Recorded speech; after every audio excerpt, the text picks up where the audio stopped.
पाप मोचनी एकादशी। अर्जुन ने भगवान श्री कृष्ण से कहा, हे मधुसूदन, आपने फाल्गुन मास के शुक्ल पक्ष की एकादशी अर्थात आमलकी एकादशी के बारे में विस्तार पूर्वक बतलाया। चैत्र मास के कृष्ण पक्ष में आने वाली एकादशी का क्या नाम है तथा उसकी विधि क्या है? कृपा करके अब आप मेरी बढ़ती हुई जिज्ञासा को शांत करें। भगवान श्री कृष्ण ने कहा, हे अर्जुन, चैत्र मास के कृष्ण पक्ष की एकादशी को पाप मोचनी एकादशी के नाम से जाना जाता है। एक बार की बात है, पृथ्वीपति राजा मानधाता ने लोमश ऋषि से यही प्रश्न किया था जो तुमने मुझसे किया है। अतः जो कुछ भी ऋषि लोमश ने राजा मानधाता को बतलाया वही मैं तुमसे कह रहा हूँ।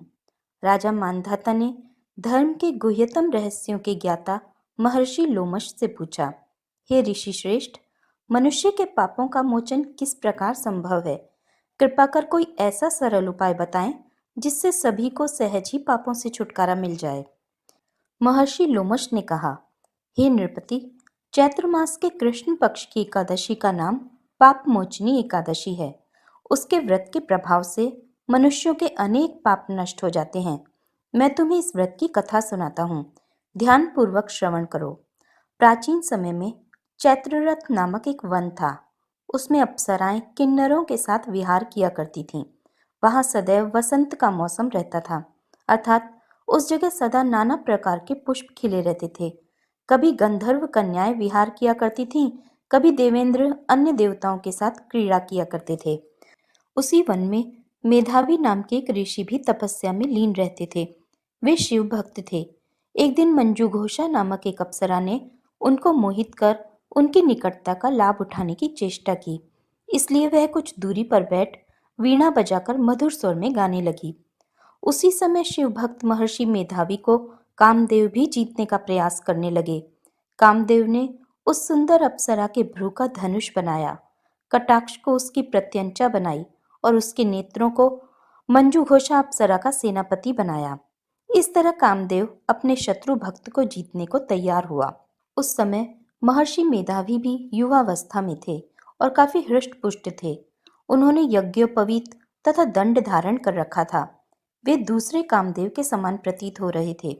उस मुनि को देखकर कामदेव के वश में हुई मंजू घोषा ने धीरे धीरे मधुर वाणी से वीणा पर गायन शुरू किया, तो महर्षि मेधावी भी मंजू घोषा के मधुर गाने पर तथा उसके सौंदर्य पर मोहित हो गए। वह अप्सरा मेधावी मुनि को कामदेव से पीड़ित जानकर उनसे आलिंगन करने लगी। महर्षि मेधावी उसके सौंदर्य पर मोहित होकर शिव रहस्य को भूल गए और काम के वशीभूत होकर उसके साथ रमण करने लगे। काम के वशीभूत होने के कारण मुनि को उस समय दिन रात का कुछ भी ज्ञान न रहा और काफी समय तक वे रमण करते रहे। तदुपरांत मंजू घोषा उन मुनि से बोली, हे ऋषिवर, अब मुझे बहुत समय हो गया है, अतः स्वर्ग जाने की आज्ञा दीजिए।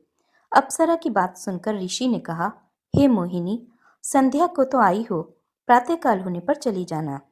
ऋषि के ऐसे वचनों को सुनकर अप्सरा उनके साथ रमण करने लगी। इसी प्रकार दोनों ने साथ साथ बहुत समय बिताया।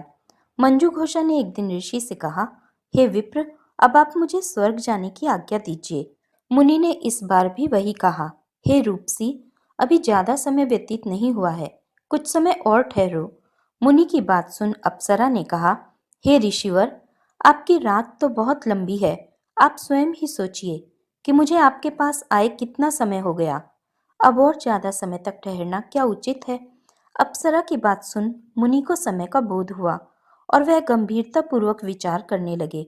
जब उन्हें समय का ज्ञान हुआ कि उन्हें रमण करते 57 वर्ष व्यतीत हो चुके हैं, तो उस अप्सरा को वह काल का रूप समझने लगे। इतना ज्यादा समय भोग विलास में व्यर्थ चला जाने पर उन्हें बड़ा क्रोध आया। अब वह भयंकर क्रोध में जलते हुए उस तप नाश करने वाली अप्सरा की तरफ भ्रकुटी तानकर देखने लगे। क्रोध से उनके अधर कांपने लगे और इंद्रियां बेकाबू होने लगीं। क्रोध से थरथराते स्वर में मुनि ने उस अप्सरा से कहा, मेरे तप को नष्ट करने वाली दुष्टा, तू महापापिनी और बहुत ही दुराचारिणी है, तुझ पर धिक्कार है। अब तू मेरे श्राप से पिशाचिनी बन जा।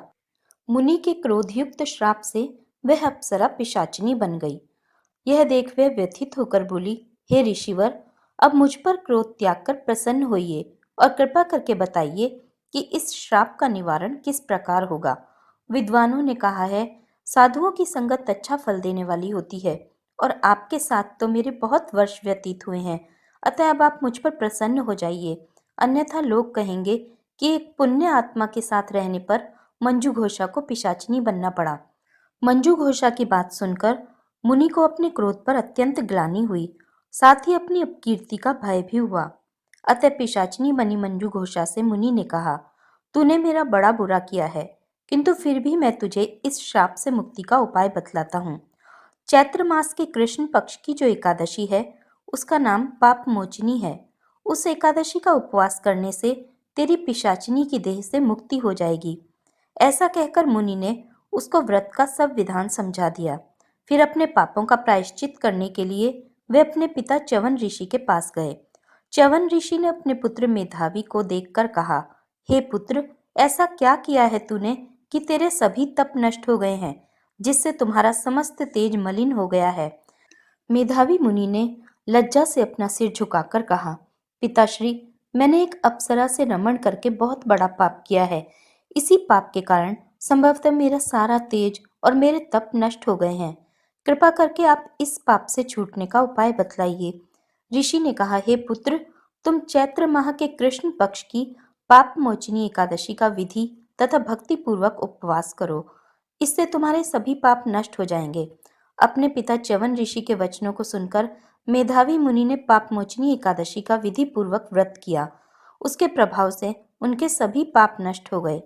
मंजू घोषा अप्सरा भी पापमोचनी एकादशी का उपवास करने से पिशाचिनी की देह से छूट गई और पुनः अपना सुंदर रूप धारण कर स्वर्गलोक चली गई।